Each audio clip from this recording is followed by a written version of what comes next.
মুভিটা শুরু হয় যেখানে পার্ট 1 শেষ হয়েছে। আমরা পরিচিত হই এক মহিলার সাথে, নাম এম্মা, যার একটা মেয়ে আছে। সে একটা সংগঠনের সঙ্গে কাজ করে, যার কাজ এসব প্রাণী খুঁজে বের করা। তাদের বাড়ি একটা জঙ্গলের মাঝখানে অবস্থিত। হঠাৎ তাদের বাড়ির কাছে একটা বিস্ফোরণ ঘটে। ভয় পেয়ে মা আর মেয়ে ওই সংগঠনের কাছে যায়।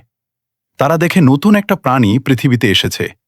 চারপাশে এত মানুষ দেখে প্রাণীটা নার্ভাস হয়ে যায় আর তাদের উপর হামলা শুরু করে। এমার কাছে একটা যন্ত্র আছে যা রাগ কমাতে পারে। যন্ত্রটা কাজ করে জিপটার চারপাশের ফ্রিকোয়েন্সি কমিয়ে দিয়ে হয়ে যায়। তারা এই সফলতায় খুব খুশি ছিল। কিন্তু তারপর একজন লোক এলেন, নাম অ্যালেন। সে ওই যন্ত্রটা পেতে চায়, তাই সে এমা আর তার মেয়েকে অপহরণ করে।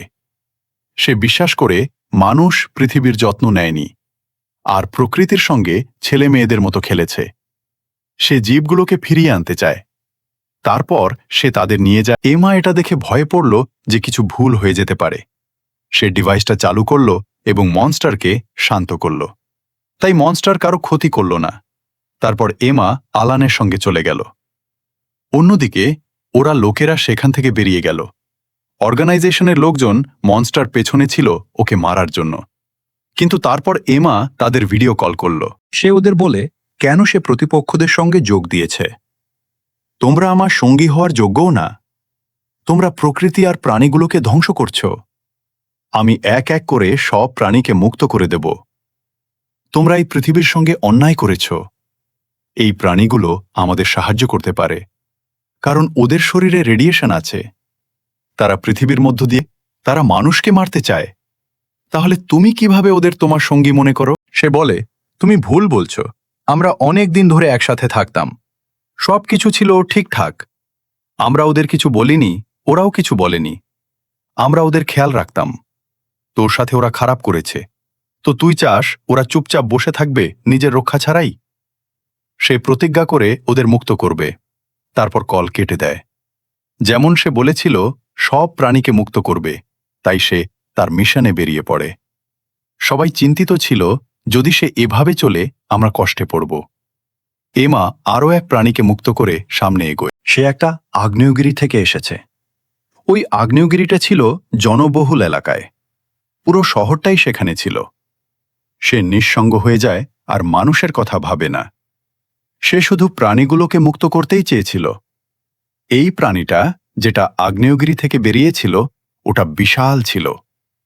সে নালিয়ে যায়, কারণ রাজা মনস্টার ওখানে এসে পড়েছিল। এমা সমুদ্রে ওকে শুরুতে মুক্ত করেছিল।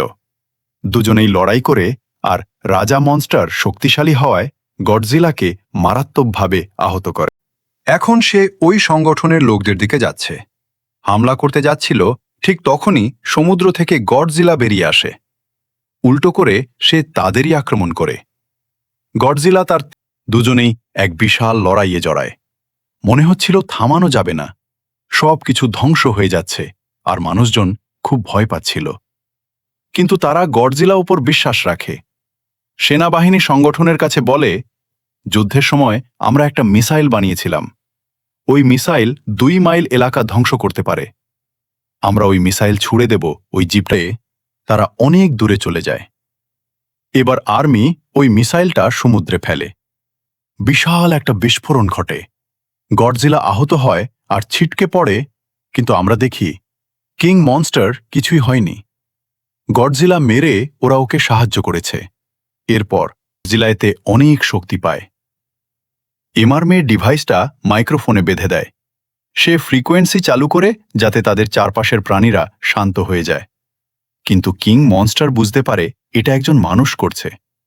তারপর সে তাদের ধরে মারার জন্য পিছনে তার সঙ্গী প্রাণী এসে পড়ল। সে কিং মনস্টারকে আক্রমণ করল, কিন্তু আরেকটা প্রাণী এসে তাকে থামালো। এরপর দুজনেই আবার ঝগড়া শুরু করল, আর গডজিলার সঙ্গী প্রাণী ওকে মেরে ফেলল। তারপর সে গডজিলার কাছে এলো।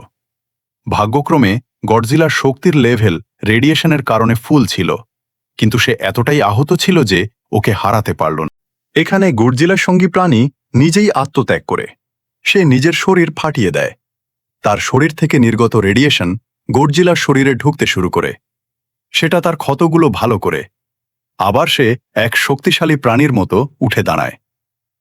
এখন আমরা দেখি এমাকে তার মেয়ে আর সাবেক স্বামীর সাথে। এমা তার যন্ত্র বের করে অন্য প্রাণীগুলো ঠান্ডা করতে, কিন্তু সেই প্রাণী তার পেছনে দৌড়াতে শুরু করে। সংগঠন আর সেনাবাহিনী চলে। সিনেমাটা এখানেই শেষ। ভিডিও ভালো লাগলে সামি টক্স 360 সাবস্ক্রাইব করতে ভুলবেন না।